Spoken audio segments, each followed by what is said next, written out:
राष्ट्रवादी शिवसेना भाजपात विलीन होणार आहे। राष्ट्रवादीचे 25 ते 30 आमदार भाजपात विलीन होतील। खासदार संजय राऊत यांनी एक मोठा दावा केला। दरम्यान राऊत स्वतःला बाबा वेंगा समजतात की काय?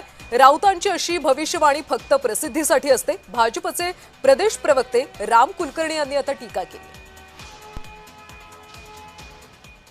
भविष्यामध्ये हा पक्ष 25 ते 30 आमदारांसह भाजपामध्ये विलीन होईल। त्याचं नेतृत्व कोणाकडे असेल ते मी आत्ता सांगत नाही तुम्हाला।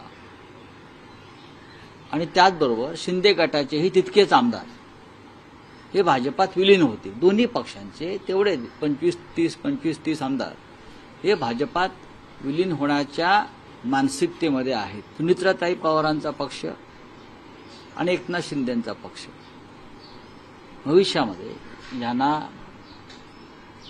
विलीन व्हावंच लागेल। संजय राऊत स्वतःला आंतरराष्ट्रीय कीर्तीचे भविष्यकार बाबा वेंगा समजतात की काय असं मला वाटतं। आज एक भविष्यवाणी केली की अजितदादा पवार गट अर्थात सुमित्राताई यांचा राष्ट्रवादी पक्ष याच्यातले 30 आमदार भाजपात जातील, एकनाथराव शिंदे यांचे आमदार भाजपात जातील। मला वाटतं केवळ अशा प्रकारचे भविष्यवाणी करायची आणि समाजामध्ये आपलं वेगळं स्थान टिकवण्यासाठी फालतू बडबड करायची हे संजय राऊतांचं काम आहे।